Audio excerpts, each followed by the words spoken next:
Well, what is going on, everybody? Welcome into the off-season version of the Hump Day Hotline. It's Hump Day, Jay Spence. How are you? It's Wednesday. It's been a long time. Like we haven't talked in forever. Yeah. It feels like it's been forever, man. It feels like it's been a week. Feels like we're still in the season. I think we are. I think we are absolutely still in the season. It's good to have everybody with us. Welcome, everybody, into the Hump Day Hotline, brought to you by the Market Dominator. I think our contract obligation is up because it's February and it's after the season. So I don't know if we're still supposed to do a read or not, but we'll just throw some love to our guy, John Spaz, checking the Market Dominator. If you're looking to buy a home, call John. If you're looking to sell a home, call John, 716-570-3298. So brought to you by the Market Dominator on the Buffalo Rumblings vidcast and podcast network, multicast network. My name is Joe Miller. That's Jay Spence. And we're here to talk about hot topics. There's a lot of stuff that we probably did not. Last year, the season ended, and it just kind of ended. It just ripped it off.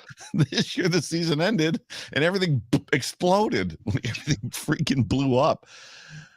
How are you feeling? I'm good, man. It's been a heck of a week so far, and it's only Wednesday. We still got half the week left. Right, exactly. And you're having some technical difficulties. Normally, it's been me having the technical difficulties, but now you're having the technical difficulties. So shake that off. I know you're trying to get your computer to actually work, but we can hear you fine. We can see you. We can see your beautiful face. Well, but, I think my computer was already in off-season mode, and it was just like, it's like, what are you doing? You're not supposed to be going live right now. So, yeah. Exactly. So you're working to get that thing rebooted, correct? Is that what you told me? You're gonna flip over at some point. Trying to get it figured out. Before we get into the topics of the day, let's just say welcome to everybody. So Mark Johnson, it's good to see you. Dave Buffalo OPR. I don't think I've seen that name before. So welcome to you. Jessica Tennis is in the room. What's up, Jessica? Daniel Gauriz what up? Is in the room. Stephanie Poirier is in the room. It's good to see you.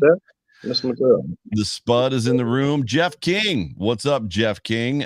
He says, Flores, good on you. Take him to task. And I'm right there with you, Jeff. I'm praying heavily for our guy, Brian. It's funny because I was not a Brian Flores. I don't want to say fan. I didn't necessarily care about Brian Flores per se. Are you doing those or am I doing those? I was trying to hide it. I didn't mean to. Sorry, yes. I'm not trying to do that. I'll just drive temporarily.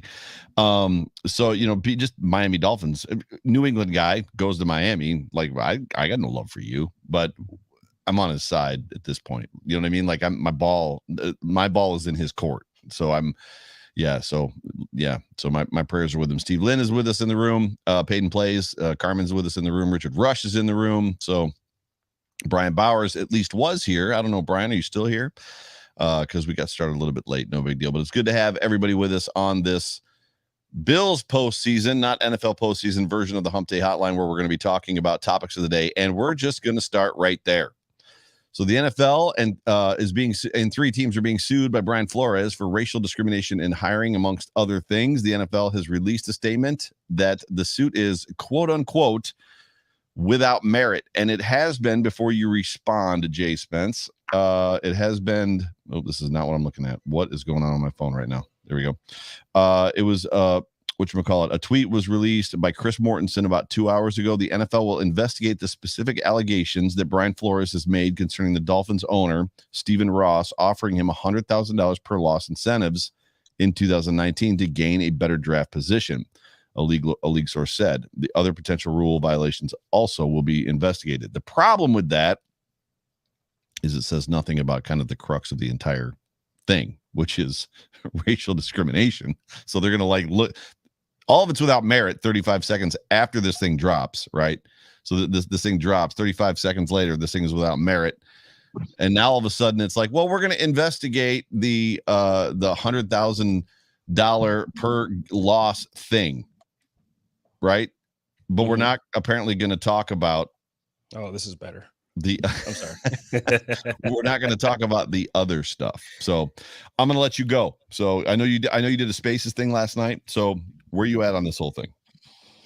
Well, I mean, just for starters, it's like you weren't surprised, were you? By that they said it's without merit? Well, okay, we could go there. We could say we could start there first. Were you surprised by the NFL's comments? Yes. I didn't think that they would. I had expected, so it was funny because I tweeted immediately that there's a gag. I saw somebody else tweeted at me that there's like somebody came out and said that there's the NFL absolutely puts gag orders on people employed by them, which would include everybody at NFL Network. And I said, there's no way. I think I said, I got $5 says that Good Morning Football doesn't even talk about this tomorrow. So I'm at the gym at 6:50 a.m. and the NFL Network on Spectrum was offline. It was literally, it says like service interruption, not working. And I was like, they took the network down. It's that bad. I thought there was a broadcast. I didn't watch because I was watching this morning. I watched, I think, three different Brian Flores interviews. He was on CBS, morning, ESPN, and so I watched him a couple times. Yeah, huge coverage, right? And then NFL Network did come back at like 7:05 on Spectrum. I have DirecTV, so I didn't even check it when I left the house. They did a blurb from what I saw, just a real quick blurb. And oh, by the way, after they completely ignored the DJ Williams thing, after like all the other stuff that so I was surprised that they said it's without merit. I thought that they would keep it quiet and they would respond when it was legally appropriate to respond. We have started an investigation into these allegations, you know what I mean? Yada, yada, yada. But I mean, to come out that quick and be like, this whole thing's without merit, that to me was surprising. Yeah. I guess it was surprising that they did that because for me, I didn't mean to take her comment down. It was surprising that they did that because of what they said in the actual comment. Like, we've been dedicated to social justice and social equality and making sure people get these opportunities. And then you turn around and it's like, these are without merit when you have several coaches and people who used to coach that can come out publicly, which we've seen today. I think we've seen Marvin Lewis come out and say the same thing. Hugh Jackson. Sometimes people don't really take Hugh Jackson seriously. And for reasons, I get why. But the thing is, it's still like you have these coaches who have legitimate resumes that come out and say the same thing. Steph says, I'm not surprised. The NFL has shown a hypocrisy throughout the years. The fact that the Rooney Rule exists made me not surprised with the statement. Yeah, I'm tired of the Rooney Rule. If I'm honest, like I think the rule itself should be scrapped. And I said this last night in the Spaces. I think it's at this point. I think the intentions behind it were pure, but I think what's come out of it is counterproductive. I think it almost makes things worse. I think what it does is it degrades people as human beings, which is what Brian Flores said on CBS. He said, he just said that, I felt it just, I mean, not worthless, but I just, I don't know that it helps. I mean, the thing about the NFL from top to bottom is it's a merit-based system. The better you are, the better you play, the smarter you are, the better the better coach you are. Now, I know that it was different, 40 years ago, 50 years ago. I want it to be better now. I just don't know that the Rooney Rule is the way to get there. Right. So Brian Flores is a heck of a coach. As much as I didn't care for him as the Miami Dolphins head coach, it's hard to argue with what he did with that football team. And now we find out, which there needs to be other discussion. And I don't know where I land on it as per the Dolphins.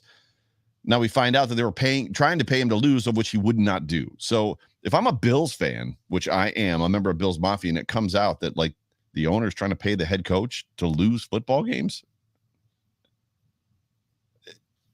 I started to tweet about it. Like, if the Bills ever did that, I'd probably be done. And then I'm thinking to myself, but it was tank for Tua season. So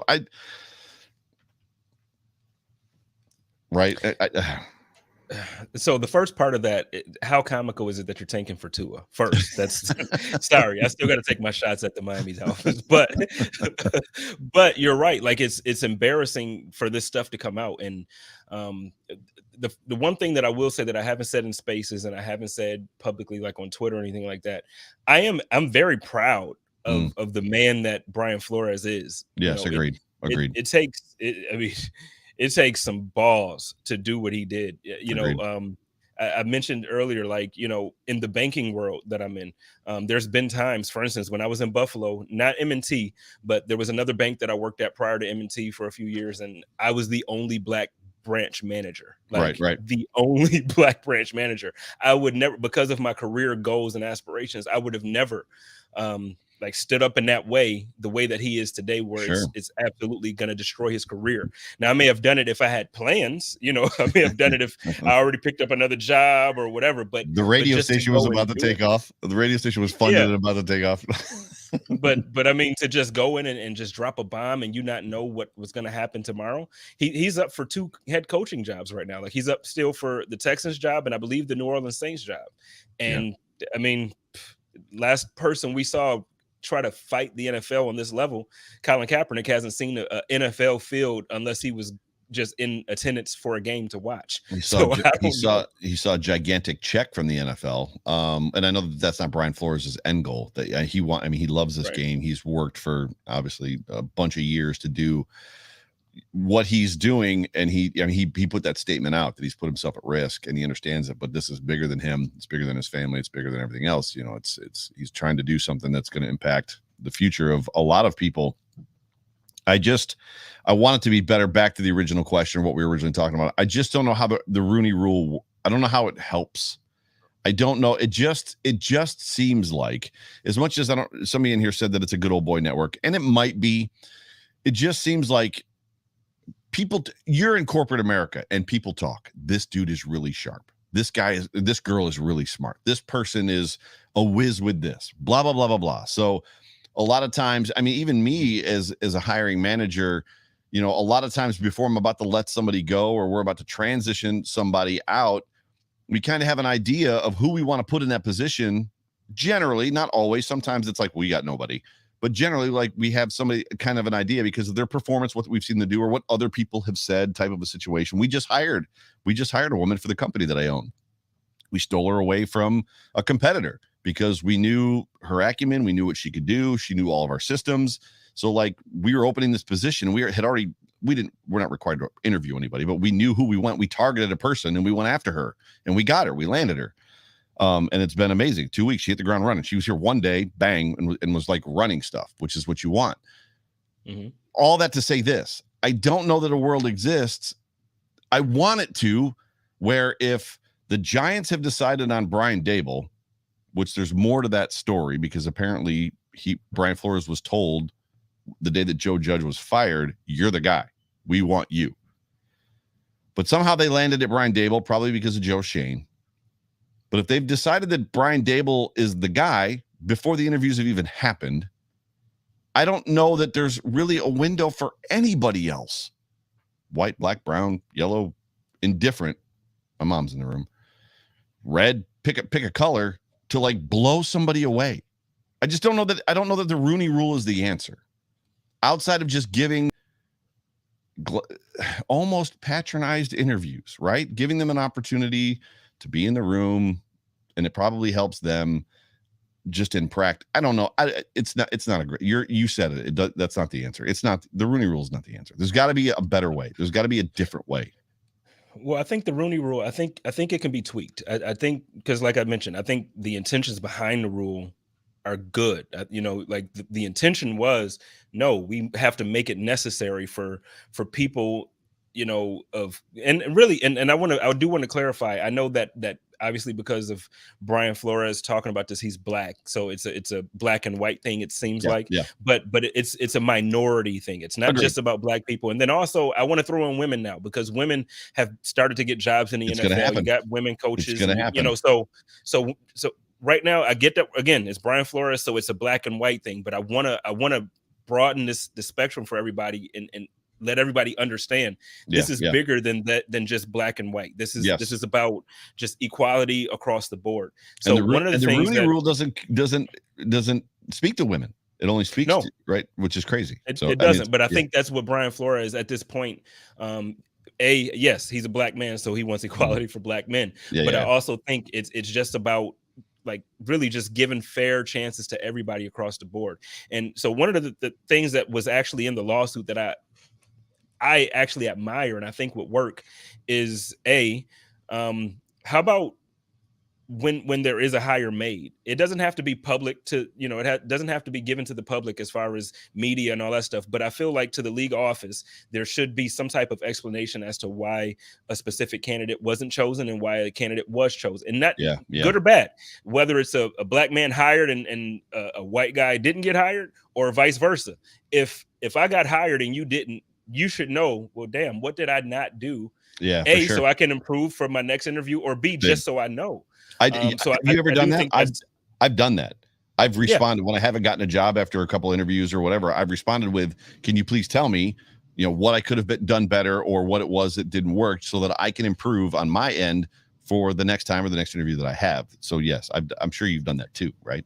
And when that happens, I feel like it brings a new level of accountability, because if you have to list specific and not check boxes, but you have to actually give reasons as to why you feel like this coach's scheme or this coach's character will make a difference for your organization the correct way. The other thing that I think, and it's not something that was in the lawsuit, but it's something that I think will work right now. I think it's weird that teams are incentivized to lose a person of color, so if Leslie Frazier got hired, we would get 2 third-round draft picks or an extra third-round draft pick.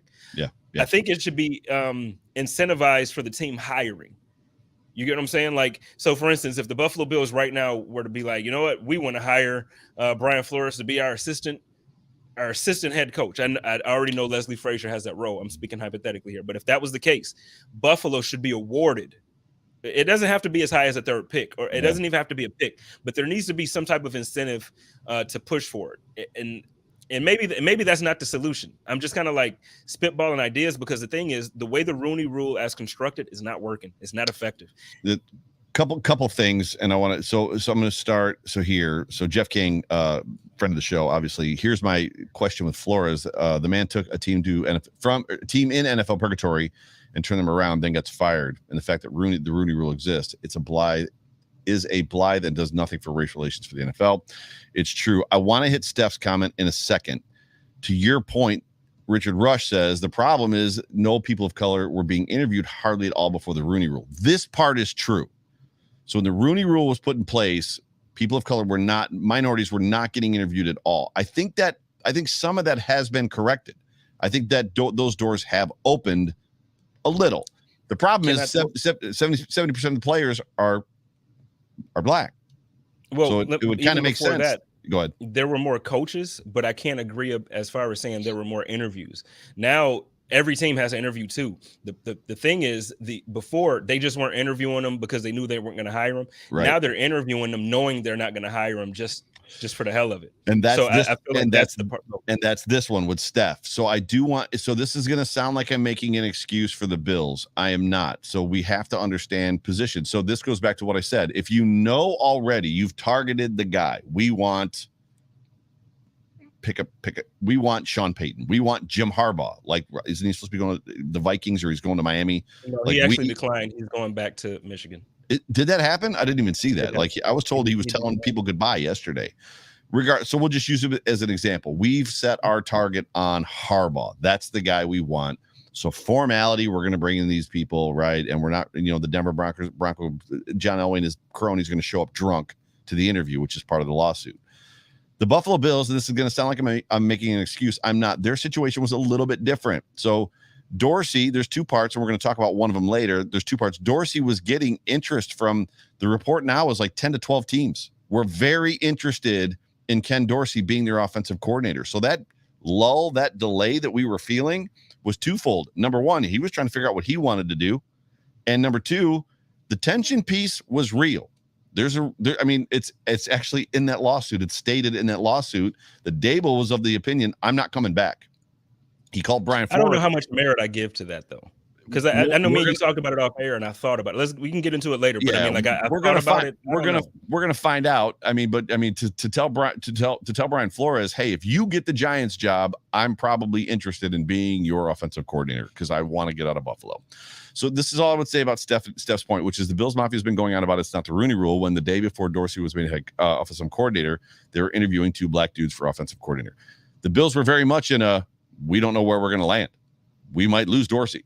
So I want to believe, and you might be able to correct me. I want to believe that there was merit to those interviews. Like we are looking for T. Martin clearly is sought after. You know what I mean? Like there's a lot there.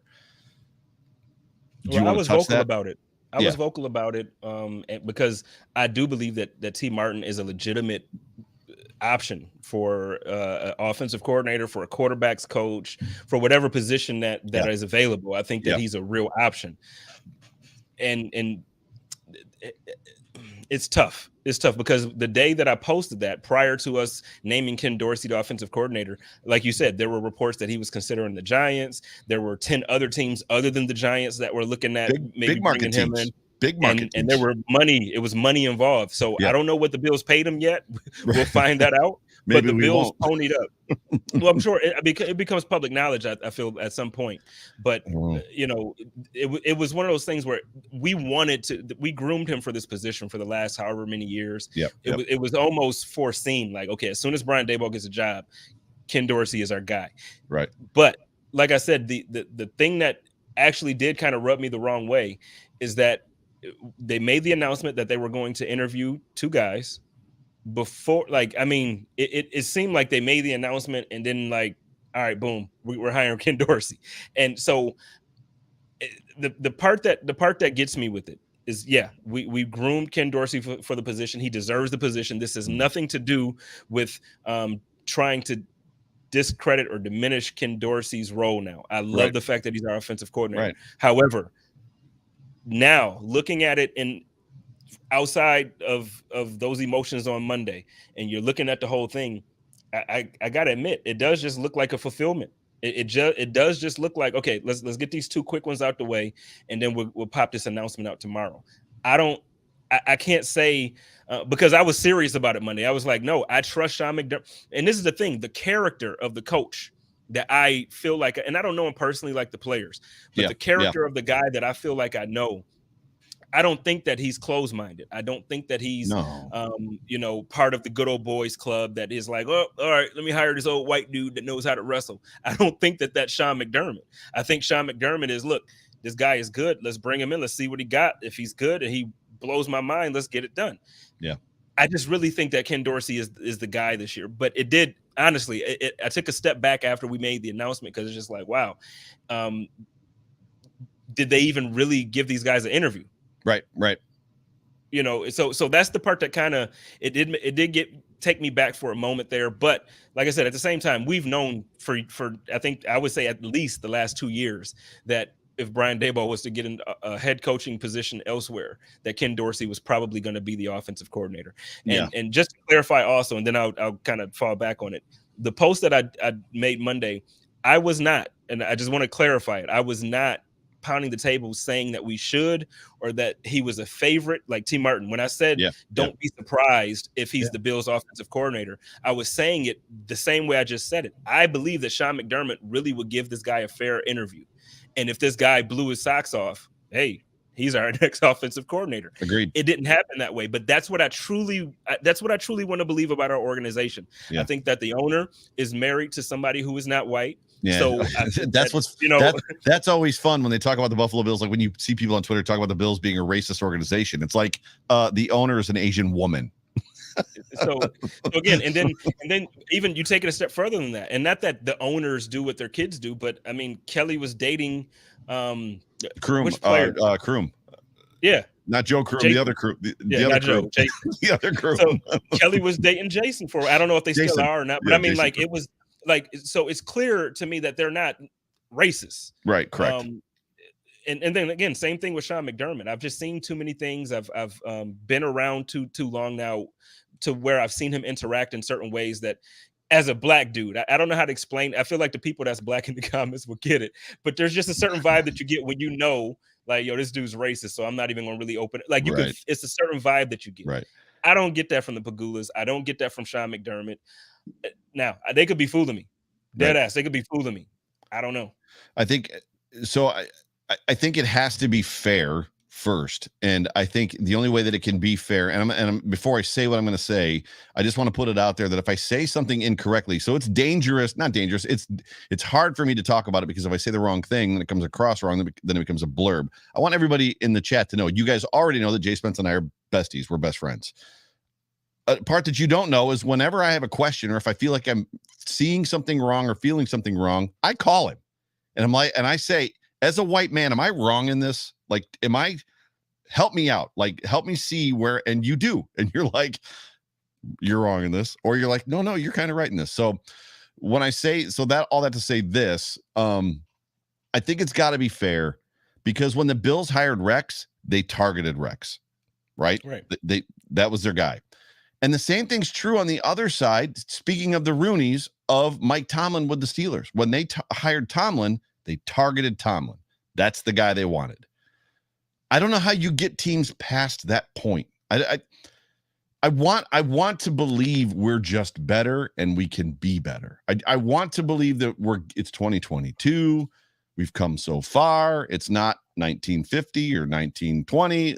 I want to be altruistic about all of this stuff. I know that it's not. I know that there's still old white dudes, right, that grew up in systemic racism. I want to believe it's better. I know, and that's the hard part for me but I don't know how you make it fair. I don't know how do you tell a team they can't target a guy? Like, we know. Well, here's the problem. It's not, so what you're saying is 100% correct, especially if you have an idea of where you want your team to go. Like, if you just kind of know, like, no, that's the kind of guy I want, and you just target him. The problem is overwhelmingly, coaches in the league, coaches and coordinators in the league have either played professional football or coached at the college level, right? So overwhelmingly, it's like, literally, I think it's like less than 7% that never played in college or the professional level. So when you look at the numbers and you're telling me that the league is 70% black, and you're telling me that these guys retire, and then we see brilliant minds all the time go from the football field to television. There's a few of them that I listen to, and I'm like, holy smokes, how is this guy not a coach somewhere? How is he not a coordinator somewhere? So the thing is, speaking about people of color, black guys. So like Nate Burleson, for instance. Nate Burleson. Now, he might not have aspirations to coach because he's a hell of a, like, he's one of the best guys on TV.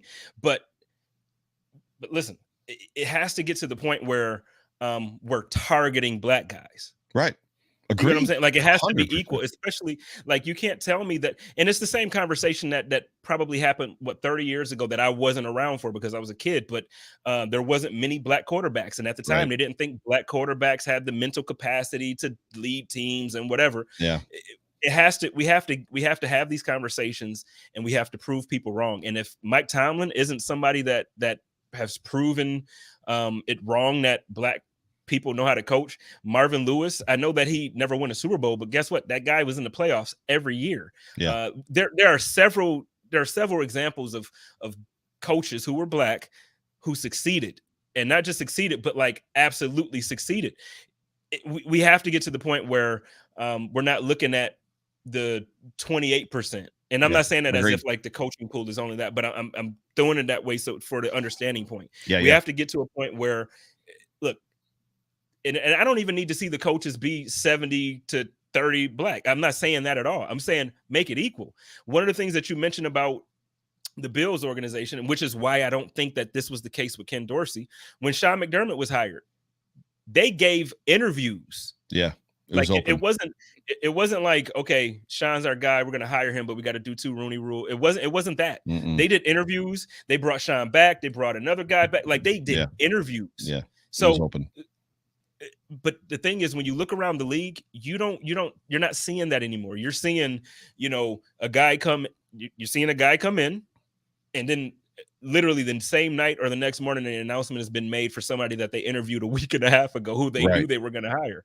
Right. That's the problem that we're seeing. So, I agree. at some point, man, we got to get past the black guys can't be quarterback. Yeah. Steve Lynn says, actually, and I don't want to doubt Peter King, because clearly I love Peter King and I've trusted him for a long time. He says, actually, Tomlin was the second choice. He blew away the owner in the interview and got the job. Peter King talked about that today in NBC Sports.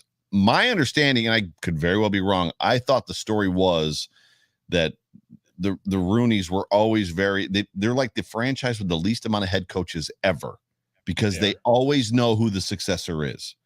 So, and it usually comes from whoever is in the seat. So when Bill Cowher left, he was pretty much saying that's the dude. I could be wrong, but that's my understanding of it. But like I said, we both respect what Steve is saying here. If that's the case, then we're with it. But from my understanding of it is same thing that kind of happened here with Ken Dorsey, that not necessarily he was groomed for, but they knew like this guy is the next guy, and he had the Rooney's blessing, and it just is what he's a great coach. I tell you that he's a wonderful coach. Oh yeah, for sure. Yeah, he's never had a losing season. So segueing, and I don't know how much we need to talk about this, but Ken Dorsey has been named the Buffalo Bills offensive coordinator, and they have also hired former Carolina Panther Joe Brady as their quarterback coach. Now, Joe Brady, I had to do some research because like Joe Brady got named, and like content creators that are better than me are like, oh my God, this is the greatest thing since sliced bread. And I'm like, why? The dude got fired in Carolina. Why is this the greatest thing since sliced bread? So I just did a little bit of research. So he was there. He was the passing coordinator for Alabama when Joe Burrow was there. So that was what kind of got him that offensive coordinator role in Carolina. And there was just some issues in Carolina when Cam was there primarily this year that got him fired, in the sense of, from everything that I could glean for Joe Brady, that it was just very almost kind of like what we saw from Dable this year. 2nd and 9, they're running the football. Like 2nd and 10 or 2nd and 11, they're running the football, and he's just not setting up plays well, and it just wasn't going good. I don't know much more than that, outside of he's probably at this point more equipped to be a quarterback, like the quarterback coach, versus an offensive coordinator. A lot of people are excited about it. What do you know about Joe Brady? I'm super excited about it. I was probably one of those coordinators that you were referring to, or not coordinators, one of those content creators you were referring to, that was just like, oh yeah, this is let's do it. Right. So the thing that I love about it, you mentioned he got fired from Carolina. Cam isn't Cam anymore, and the arm that Cam has is like non-existent. So yeah, he was calling runs on 2nd and 47 because Cam can't throw it for more than 5 yards. And, so that was the reason for it. And he was let go. But I'll tell you what, a quarterback's coach. LSU, not Alabama. Thank you. I was wrong about that. Chris Janke, the encyclopedia. Well, I figured when you said Burrow, I figured everybody would have. That's why I didn't even. My bad. But his offensive mind, if he would have the weapon, is something that Bills fans would want for Josh Allen. When I tell you the fear that everybody had is like, oh, McDermott's going to make us be balanced again, and we're going to run, and we're going to run. I promise you are not going to be upset about the way the offense looks with Ken Dorsey and Joe Brady tag teaming on this thing, because Josh is going to air it out. This is the type of system where you're going to be honest with you, I think even if we don't cut Cole, say if, obviously we got our number 2 guy with Davis now, even like, so we got our receivers. I can promise you they're going to target another one, because with the type of offense that these guys are going to bring, I promise you they're going to be airing it out. You're going to see 5 or 6. You're going to see it. And I'm excited about it, man. Like I'm super excited. I have a question. I'm going to backtrack a little bit back to the Rooney Rule stuff and back to just the lawsuit. So Spud says, Jay Spence, coaching is a good old boy network. That's been in here a couple times in the chat. It's hard as hell to get into coaching, harder to stay for a long time. The amount of coaches that are repurposed is boggling, white or black. This is my question. I could be ignorant about this. This is just something that it seems like. It seems like the entry into coaching is different for white men than it is for black men. For white men, it's an internship out of college, or a family member. Dad was a coach, uncle was a coach, right? Knew somebody, but it's a grind thing. Like where like McDermott came in that way, came in as a young kid right out of college, was the basically go get donuts, go get water, go get this, go get that. And then it builds from there. And it seems like the black coaches have more of a tendency of being former players, right? They come in as former players. So if we can break it apart, and I don't know that we can, to a belief or an understanding or a hope that things are different now than they were when the Rooney Rule was put in place, which means that there is merit there, and we do see and understand the potential in the Eric Bieniemys of the world, in the Brian Flores of the world. We see, the Mike Tomlins of the world and stuff like that. Could it be more of a relationship thing where McDermott was with Andy Reid forever? So he just rose him through the ranks and then eventually fired him, right? But he went to Ron Rivera because if I understand if I understand it correctly, he went there on basically Andy Reid's kind of recommendation. I got to fire this guy, but he's going to be good. I'm just trying to process. I'm trying to process all this, and I don't know that I'm processing it right. But it seems like their entry points are different. I guess that's what I'm getting to. Their entry points are different. Well, it's different, and I'm not playing, and I don't want to play the victim card for black people at all. Mm-hmm. But it's more difficult because you mentioned Eric Bieniemy. What made Brian Daboll more attractive than Eric Bieniemy? The only thing I can think, is the play calling thing, and it seems like that's a goalpost being moved.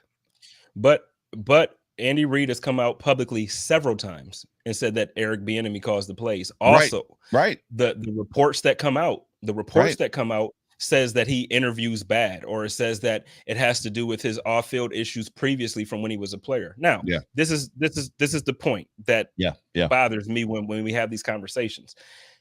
If Sean McDermott comes out and says Brian Daboll calls all of these calls, he's the offensive genius behind this thing and he's making it work, he's getting praise everywhere. Andy Reid does it for Eric Bieniemy, is doubted.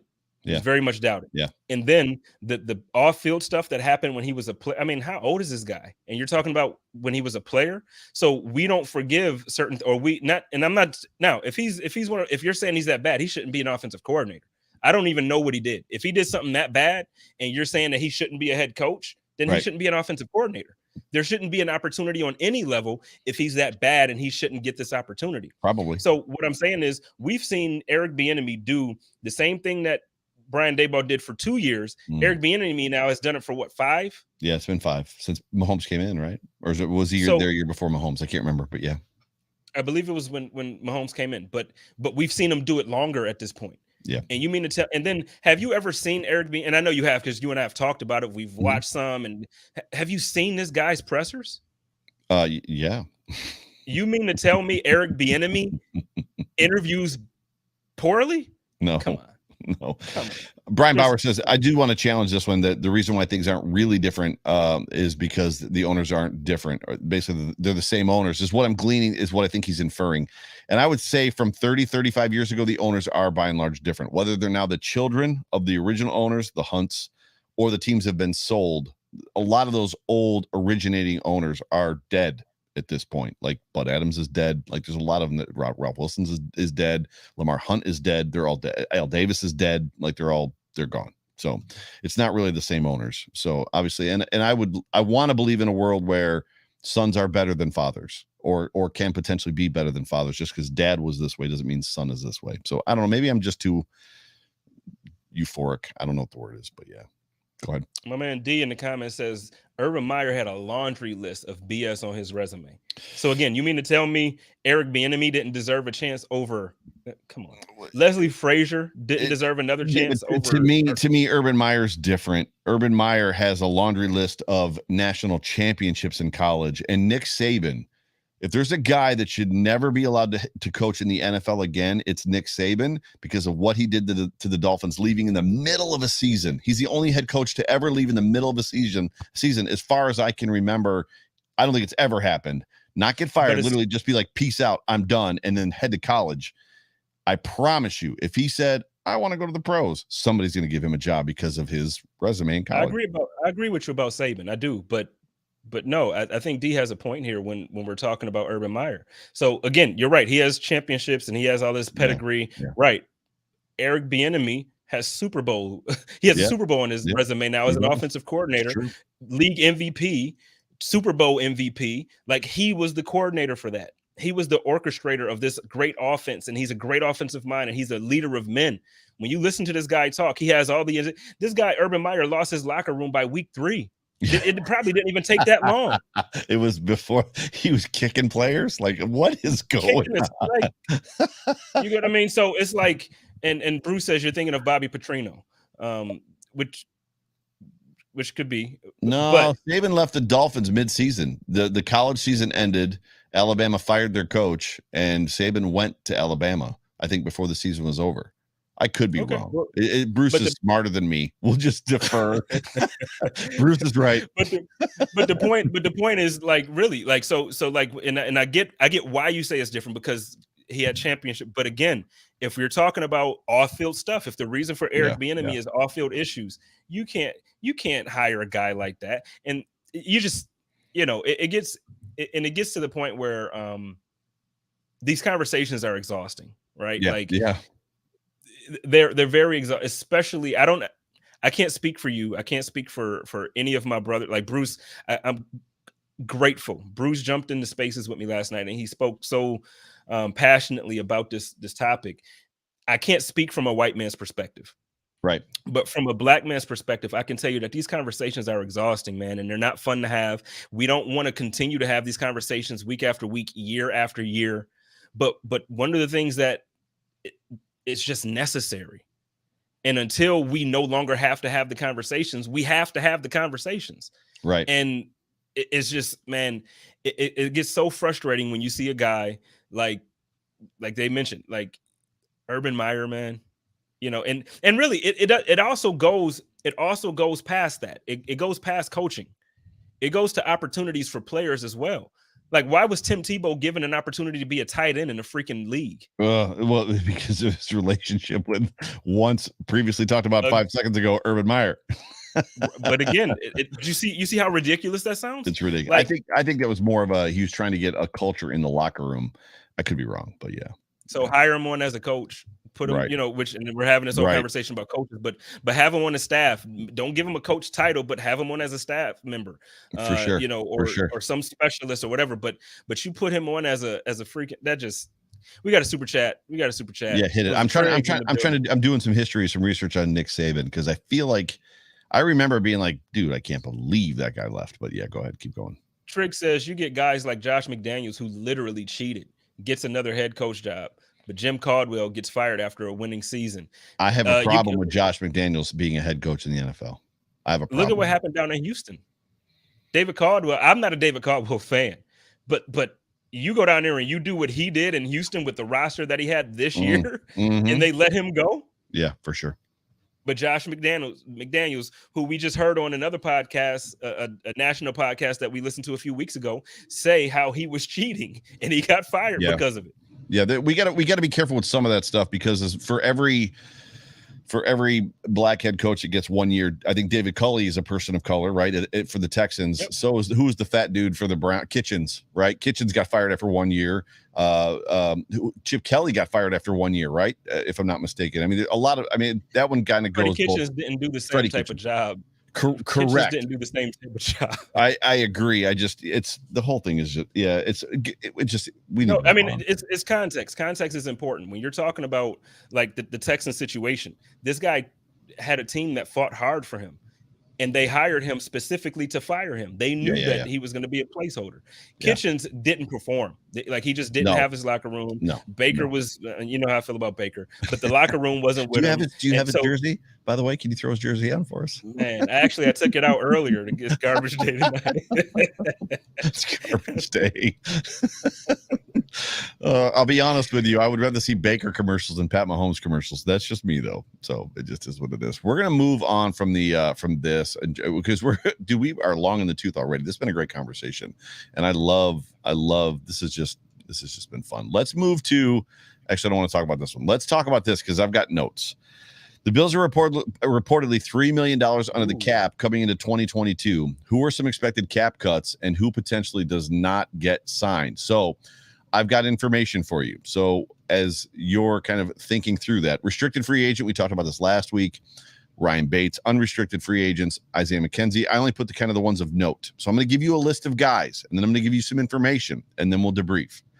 Isaiah McKenzie, Mitch Trubisky, Ike Bucker, Tywan Jones. We talked last week about those guys, re-signing McKenzie, re-signing Tywan, yada, yada. Jerry Hughes, Levi Wallace, F.A. Obata, Harrison Phillips, Justin Zimmer. I think last week we landed on Levi and Harrison. I've got more information for you for that. Potential cuts or restructures. I'm just going to give you information. This is not Joe Miller saying, cut that guy. So do not get so you in the comments don't get the wrong idea. I'm just giving you the information. Stephon Diggs. Don't quote Spence. Right. Stephon Diggs. If the Bills cut him, they save $9 million. Mitch Morse, they save just under $8 million. Jordan Poyer, they save just under, or I think it's right around $7 million. Micah Hyde, $5 million. Cole Beasley, $6.5 million. Star, they save $4 million because of the 2 years left. Darrell Williams, they save $6.6 million. AJ Klein, $5 million. Feliciano, $3.5 million. I've done homework for this show. How does that make you feel, Spence? Cody Ford, 1.5. Now, as you process that information, Spot Track has only done potential at this point. They've only got potential raw or contracts out there for 3 of our players that are free agents. The 3 are Jerry Hughes, Levi Wallace, Harrison Phillips.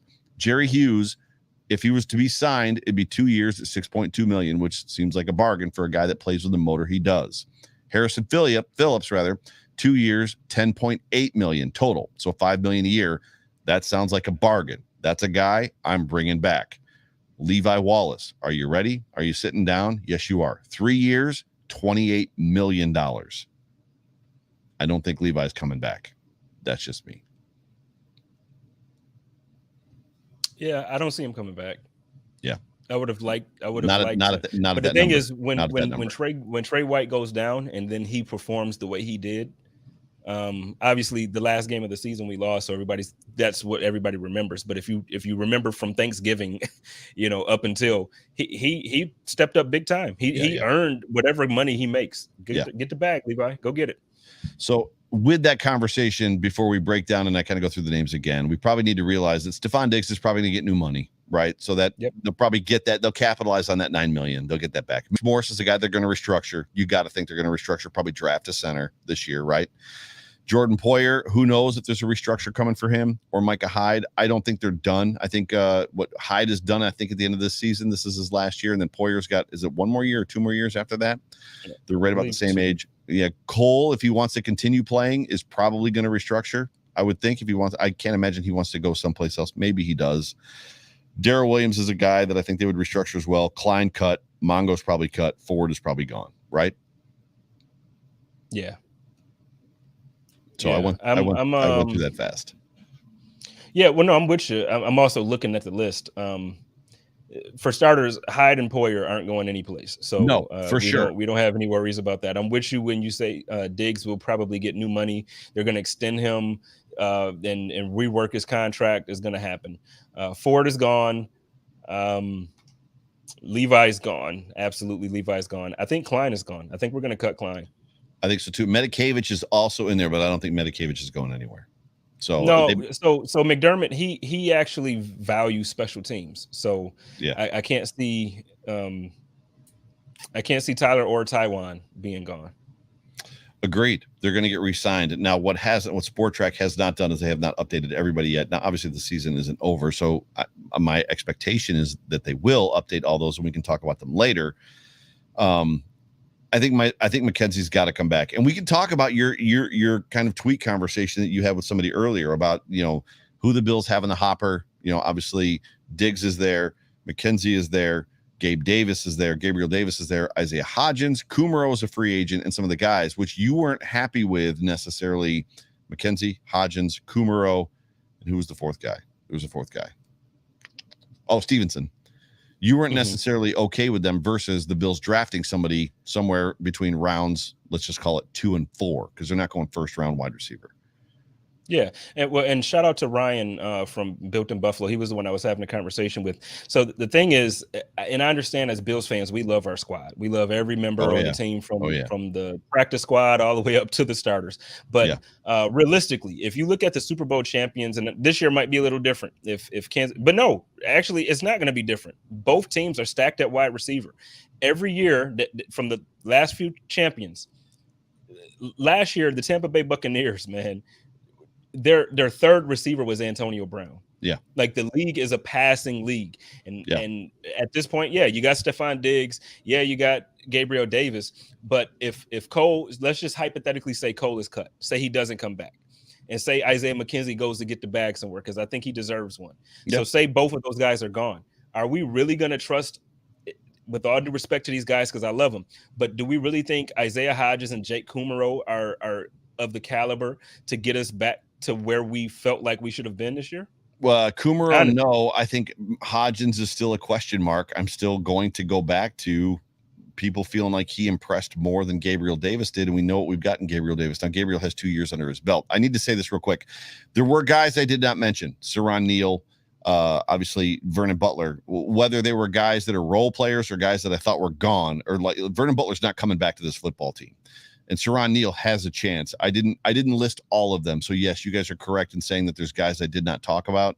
I kind of left them off the list on purpose as far as just for you and I to kind of talk through. But Peyton plays is in with a super chat. It is hard to win college championships if you can't get hired at that level, and few opportunities exist at the high school level. I think the NFL reflects a broader problem, and I can't fit it into 200 characters. So I think he's talking back to the race relations type situation. Yeah.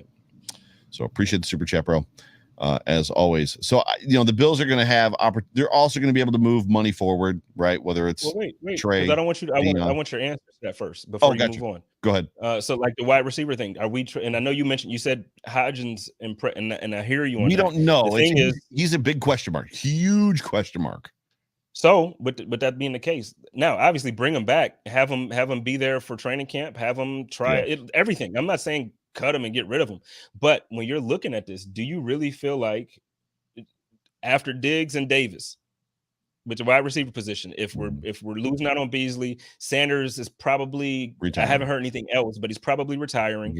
And then you're looking at Isaiah McKenzie going elsewhere to get a bag.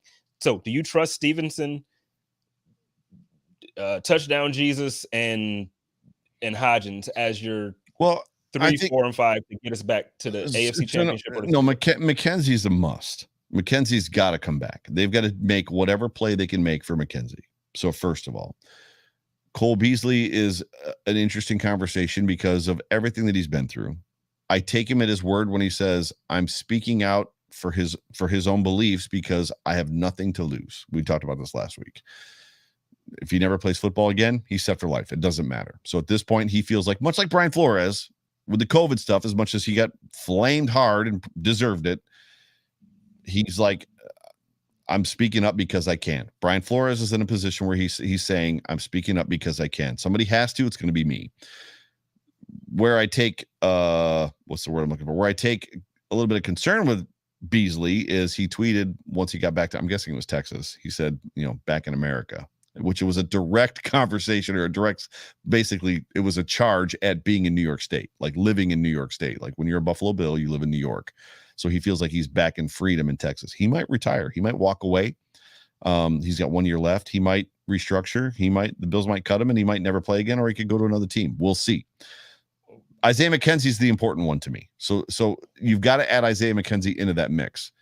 So I would push back on the love affair, the love fest, the absolute pornography moments that were Jake Kumaro before the season started. Every member of Bills Mafia was convinced, except for me, probably, that Jake Kumaro was going to have 60 catches for 500 or 600 yards and like 7 touchdowns as the Buffalo Bills receiver. Dude, everybody was wetting themselves over Jake Kumaro. I remember, but it wasn't me. I didn't think he was going to make the roster. I felt like our wide receiver room was deep enough that he wasn't going to make the roster. Our bet was our bet was Kumaro was going to make it over Hodgins, and you were right. Over Hodgins, but I didn't think he was going. Like I didn't see him being like one of the guys. I believe a little less in Hodgins than you do. I'm sorry. I know that's your No. That's fine. I mean, Kumaro made it because of his special teams ability. I mean, that's why he ended up making the roster. So, no, I don't think that's good enough. I mean, you've got to. I don't know. We didn't see anything from Stevens outside of the preseason, so we don't know what he brings to the table. And with fairness, I know you said you have to include McKenzie, but that's a lot on McKenzie. McKenzie has a decision to make. Does he want to stay in Buffalo? Does he want to go somewhere else where his tweets and Instagram posts this week, I think, says he does. He was excited about Dorsey being hired or getting the promotion. No, I mean, but he also has a relationship with Dorsey. So it could just be 100%. Like, now I'm not speaking none of this into existence because damn it, you can't go nowhere without me. But let's just say you get hired by NFL Network and you leave Buffalo Rumblings. I'm going to be happy as hell for you. Sure. You're leaving though, but I would no longer be working with you, but that don't mean I'm not going to celebrate your come up. So all I'm saying is we often, especially around free agency and especially around all these things, we read way too deep into everything. We read into tweets, we read into posts. And what I'm saying is whether he wants to be in Buffalo or not, there's still a business side to it. And if Buffalo is only going to say, well, yeah, let's give him, 3 years for $12 million. Yeah. And he can go to whatever team that's looking for a speedy receiver, they might give him 3 for 18.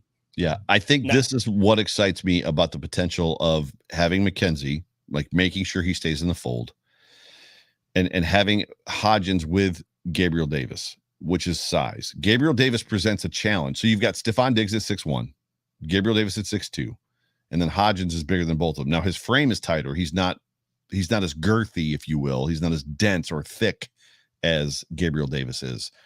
But I love the makeup of that, and having a guy that's 6'4", kind of in that David Nelson role, playing the slot inside in Isaiah Hodgins. To me, not to mention, if you begin to clear up some of these guys when you're talking about Beasley not being here, McKenzie being the only kind of slot guy. I mean, you're talking about maybe putting Stephon Diggs in that slot role, and we know what guys like Emmanuel Sanders and Stephon Diggs can do to defenses when they find that slot role and they've got the whole field to work with. I think there's opportunity there. But yes, for sure, somebody else has to be added to this roster. The question is who. I want McKenzie back, so too. I want to clarify. I want to make sure I say that on the record. Me too. Well, I think everybody knows that from my upgrade iMac post, but like I absolutely want him back. The thing is, Bill Belichick has a tendency after he gets beat up by receivers or a player, he has a tendency on grabbing them, and they got a little bit of space. They got a little bit more than us right now that they can grab them this year. You're not wrong. So I don't know. I don't know. Now, he doesn't have Josh throwing it to him out there, so it might not be the same deal.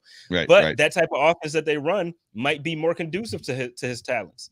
Right. Because they don't have the arm. So it might be a lot more of those jet sweeps, and it might be a lot more of that stuff. I would love to have him back, though, man. Like we need Isaiah McKenzie back. So Isaiah, if you're listening to this, if somebody sends this to you or whatever, you hear the clip wherever you hear it, please come back to Buffalo, please man. Come back. Come back to Buffalo. Like what's the movie? I can't remember the name of the movie, but Austin Powers, right? Come to us.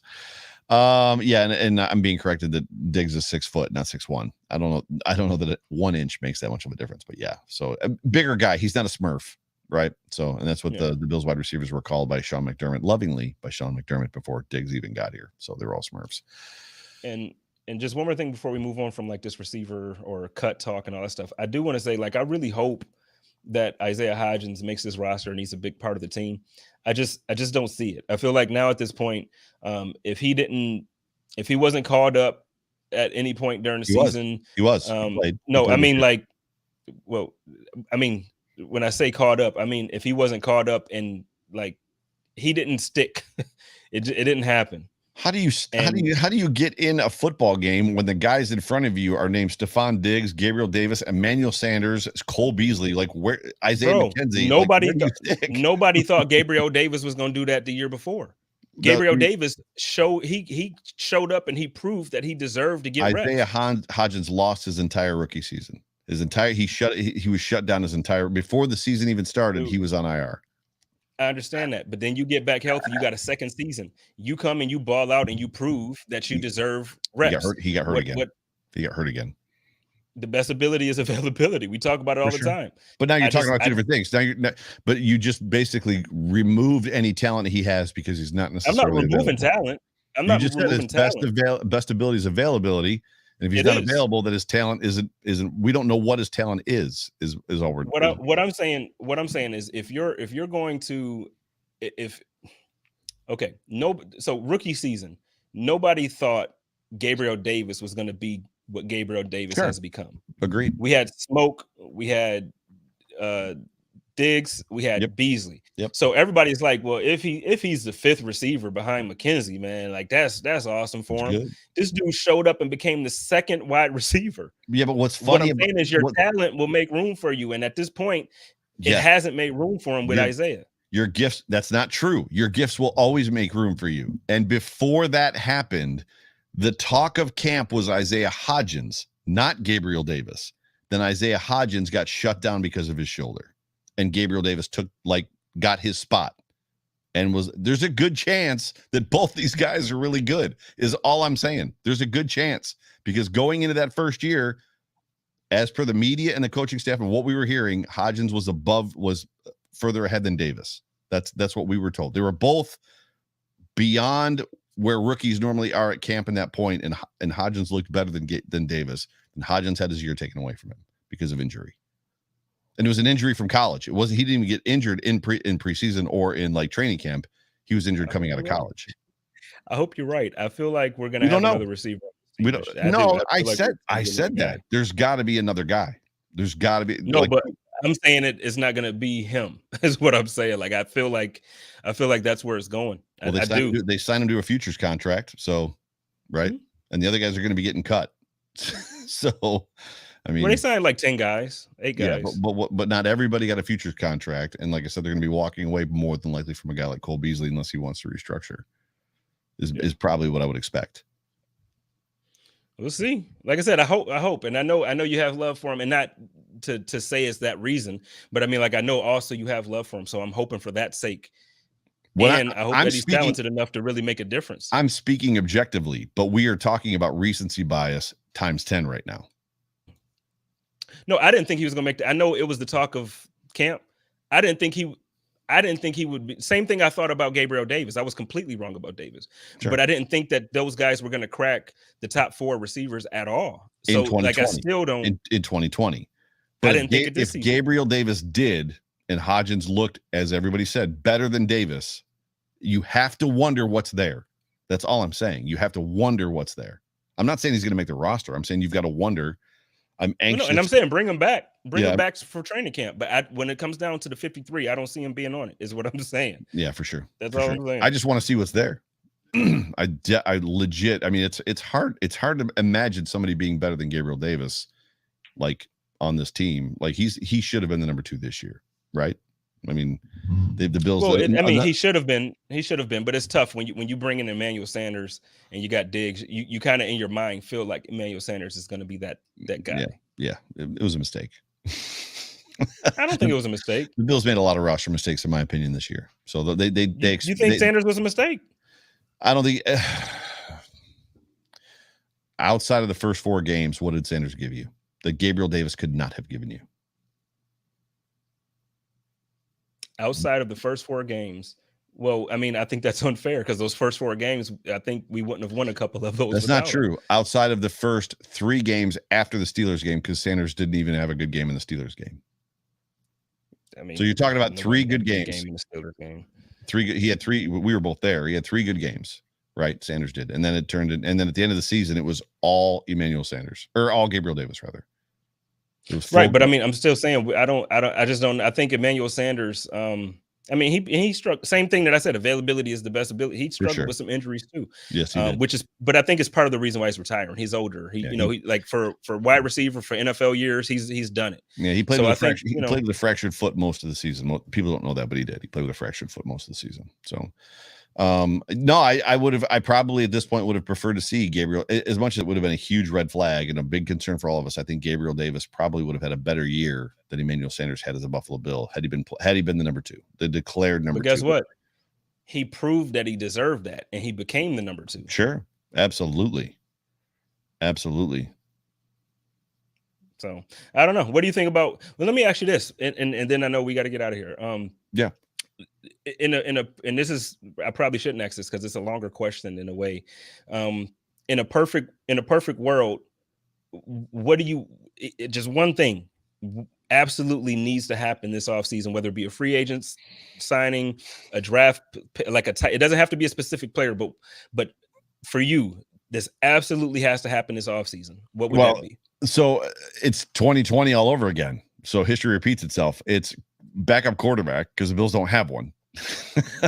Like, so that's, that's more of that's probably number two, but they've got to have, for the love of God, they've got to have a havoc wreaker in the front seven or the front six, whatever they're going to field. And for the love of God, stop rotating guys at 48%. Let Ed Oliver play 68, 70% of the snaps. Let these guys pin their ears back and play football. Like, stop with this BS. We're going to spend $50 million or whatever the number is on the defensive line, and we're going to rotate 9 guys because keeping them fresh is the thing, and they're going to get hurt and blah, blah, blah.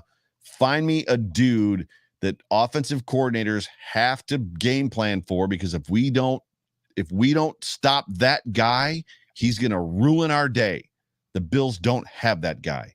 And not only do the Bills not have that guy, if you listen to John Fina talk about the defensive linemen and the way that they rush the passer, they're not even, in his opinion, these are his words, they're not being coached multiple moves and setting up the linemen. They've got one move.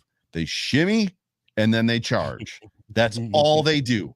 They have nothing else than a shimmy and a charge. They've got no unders. They've got no swims. They've got no rolls. They've got nothing. Those are Fina's words. Find me a guy that can just wreak havoc on the backfield and on the offensive line. Find me that guy. Find me a Cam Hayward. Find me a Joey Bosa. Find me somebody, an Ingram, a Melvin Ingram. Chandler Jones. I see a lot of Chandler Jones in the We could have had him in 2020. We could have had Chandler Jones in 2020 and the other dude from Cincy. Like, find me a havoc wreaker on the defense. Yeah. That's the number one thing we need. And obviously a corner, because I can't see them paying $28 million, $10 million a year to Levi Wallace. I think they're going to draft one, which is good. I think if you can draft one and bring in a free agent that's like not a top market guy, but like a secondary level type, I think that would be a good look. But for me, if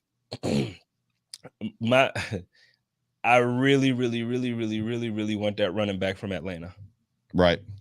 Cordero Patterson. Give me Patterson. Yeah, for sure. I understand why the offensive or why the defensive line is that big of a deal. I agree with everybody. I just don't want to say the same thing now because everybody in the comments said that. Yeah. So for the sake of this conversation, I think an upgrade to our running back position and to our special teams as far as kickoff and punt return, dude.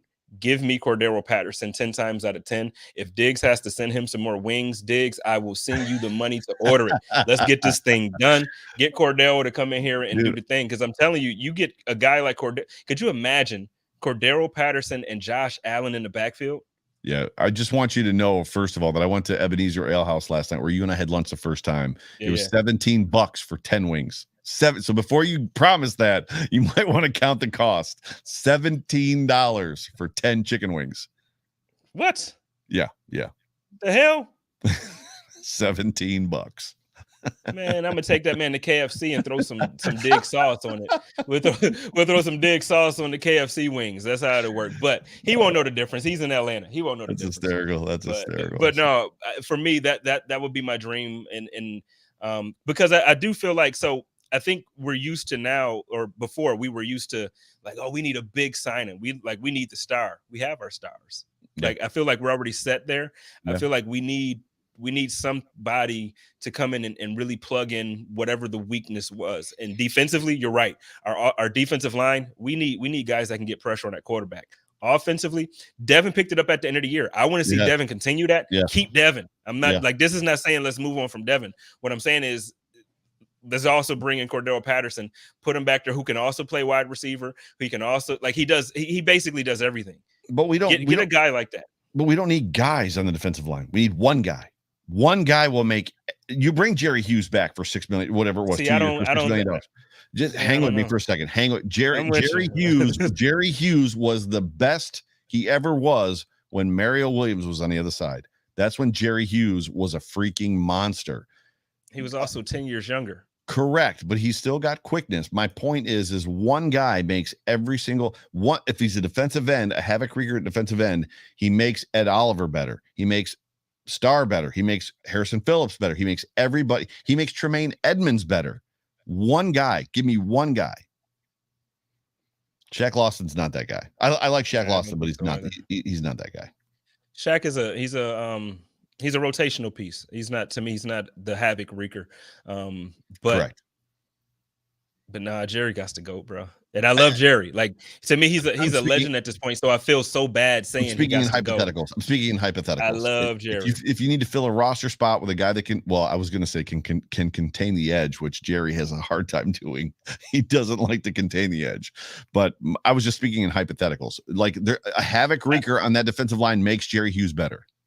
I'll be honest with you. This year, I wanted to see Groot and Boogie Basham and FL Bada more than I wanted to see Jerry. And Agreed. That won't sound good to people, but that's what I wanted. I wanted to see Groot. They agree with you in the comments. I promise you. Okay.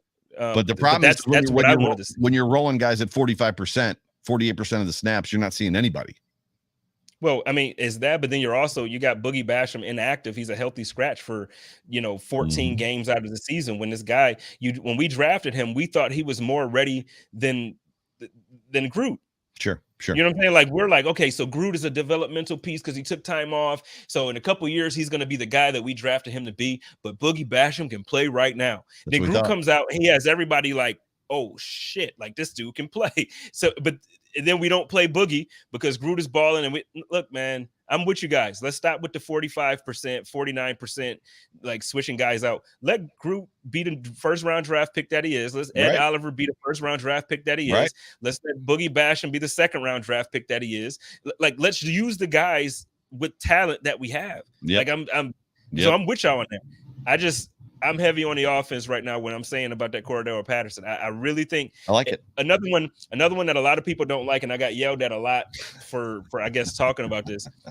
I would absolutely 10 billion% for the right price.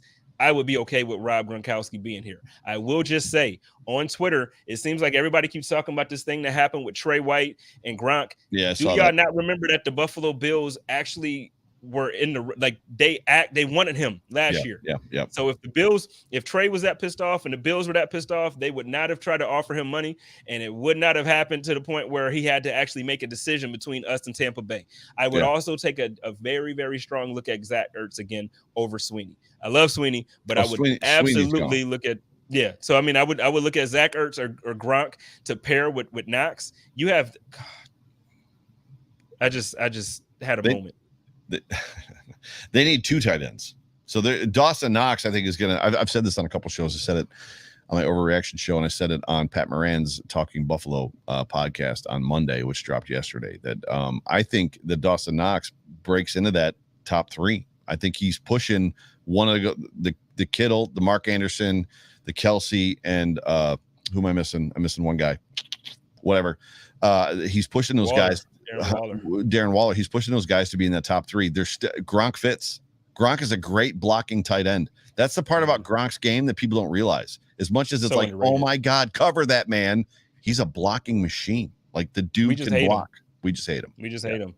But I tell you what, if he played for us and he did the same crap for us that he did for Tom Brady, I guarantee you that hate would go out the window real quick. Chris Jenke says, hey, Spence, if we sign Patterson, does it mean we don't bring McKenzie back? Does he replace him? I don't think so. What do you think? Because for me, I feel like I'm more so. He's a running back. They're going to play him running back. So bad. Yeah, he would. To me, he would replace Moss.